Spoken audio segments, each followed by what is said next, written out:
Assalamualaikum warahmatullahi wabarakatuh. Selamat pagi, selamat siang, selamat sore, selamat malam. Selamat berjumpa lagi di channel iHealth ya. Dalam kesempatan ini kakak akan bercerita ya. Kalau kemarin kakak bercerita dalam bahasa Indonesia, dalam bahasa Sunda ya. Sekarang kakak akan bercerita dalam bahasa Indonesia. Namun nanti ada translate-nya dalam bahasa Sunda. Nah, jadi masih seputar bahasa Sunda.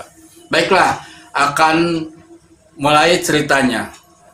Jadi dikisahkan ada seorang Al-Kalani ya sedang mengembara dengan teman-temannya dengan menggunakan perahu di laut.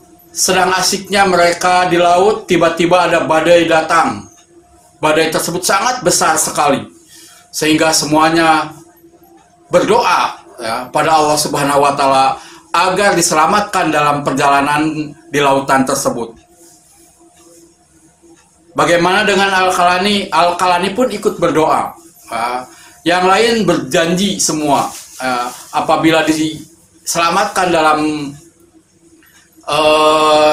musibah tersebut, mereka akan melakukan apa janjinya. Sementara itu Al-Kalani ditanya oleh pimpinan rombongan, "Wahai Al-Kalani, sudahkah kamu berjanji pada Allah Subhanahu wa taala bila kita diselamatkan nanti, apa janjimu?" "Wahai Tuanku, aku sudah tidak peduli dengan dunia ini. Jadi aku tidak perlu berjanji. Tapi kami ingin selamat semua, Al-Kalani. Jadi kamu harus berjanji." Karena dipaksa untuk berjanji, akhirnya Al-Kalani pun berjanji. "Ya Allah, seandainya aku selamat dari musibah ini, maka aku berjanji tidak akan memakan daging gajah." "Loh, kok kenapa begitu janjinya Al-Kalani? Bukankah tidak mungkin orang memakan daging gajah?" "Ya itulah yang aku sanggup. Itu janjiku pada Allah." Akhirnya semuanya pun terdiam. Dan tiba-tiba benarlah ya, si perahu pun langsung pecah kena ombak. Semuanya terbawa arus dan semuanya terdampar di tempat yang sama ya, di sebuah pulau. Pulau itu kebetulan tidak ada sedikit pun makanan, tidak ada sedikit pun tumbuh-tumbuhan yang bisa dimakan oleh para yang terdampar tersebut. Akhirnya semuanya pada bingung. Hanya Al-Kalani lah yang kelihatan tenang. Ketika kebingungan tersebut, tiba-tiba datanglah seekor anak gajah. Semuanya bersorak karena mendapati makanan. Akhirnya gajah tersebut langsung ditangkapnya dan disembelihnya dan dimakan ramai-ramai oleh rombongan tersebut. Semua makan kecuali Al-Kalani. Pimpinan rombongan langsung bertanya pada Al-Kalani, "Hei Al-Kalani, kenapa lagi kamu tidak mau makan anak gajah tersebut? Kan aku tadi sudah berjanji ketika di perahu bahwa aku tidak akan memakan anak gajah."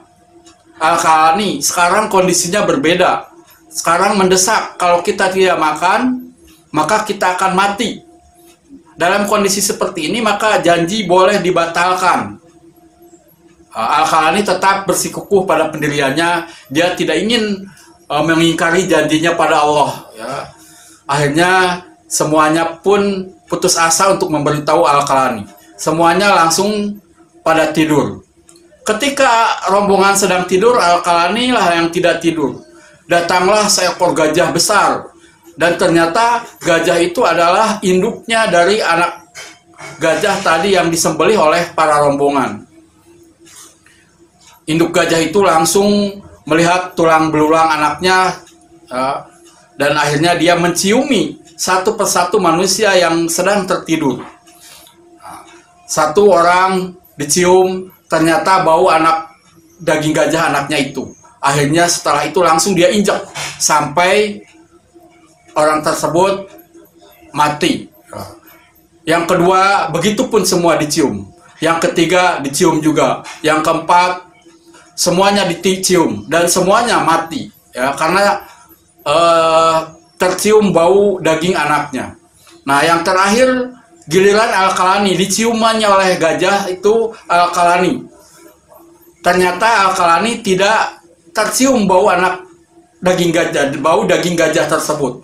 Akhirnya induk gajah tersebut memberi isyarat dengan menggoyang-goyangkan belakang tubuhnya dan mengangkat kakinya. Isyarat ini diketahui oleh Al-Kalani atau dipahami bahwa gajah tersebut menyuruhnya untuk naik di punggung, naik di punggung gajah tersebut. Gajah tersebut memberi isyarat agar Al-Kalani bisa duduk dengan tenang di punggung gajah yang empuk itu. Dan akhirnya berlarilah dengan kencang gajah tersebut. Dalam hitungan jam pun sudah nyampe ke suatu tempat. Nah, ternyata tempat itu adalah sebuah pedukuhan yang begitu indah dengan berbagai pepohonan dan berbagai pesawahan. Turunlah Al-Kalani dari atas punggung gajah dan gajah itu pun lalu pergi. Ketika itu Al-Kalani ditemukan oleh para warga setempat. Ya, dibawalah Al-Kalani ke rumah kepala suku. Nah, ditanyalah Al-Kalani oleh juru bicara kepala suku, "Wahai tuanku, siapakah kamu sebenarnya?"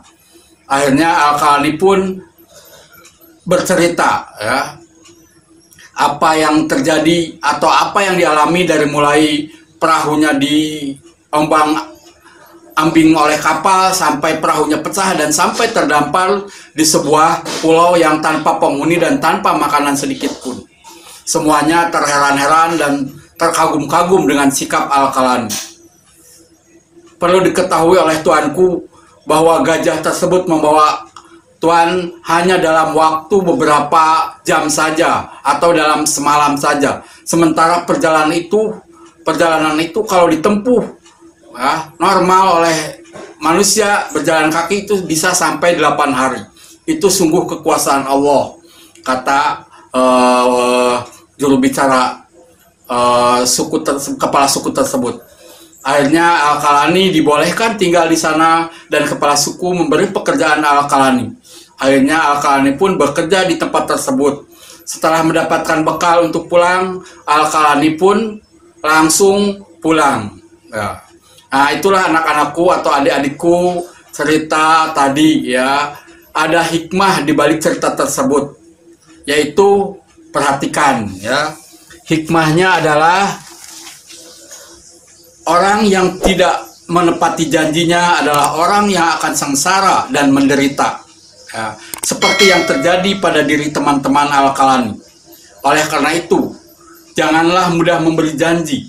Namun jika sudah berjanji, haruslah ditepati. Allah Subhanahu wa Ta'ala berfirman dalam surat Al-Isra ayat 34. Dan tepatilah janji. Sesungguhnya janji itu pasti dimintai pertanggungjawaban. Nah, itulah hikmah dari cerita tadi. Jadi adik-adik, anak-anak, kalau punya janji, tepati ya, karena janji kita akan dipertanggungjawabkan. Dan jangan mudah mengucapkan janji, ya. Itu saja yang kakak bisa ceritakan pada hari ini.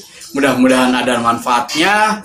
Kalau berkenan, silahkan subscribe, ya. Dan kalau menyukai, silahkan like, ya. Kalau ingin berkomentar, silahkan isi komentar di bawah ini. Ingin mendengar cerita lainnya dari kakak, silahkan nyalakan notifikasinya. Terima kasih. Wabillahi taufiq wal hidayah. Wassalamualaikum warahmatullahi wabarakatuh.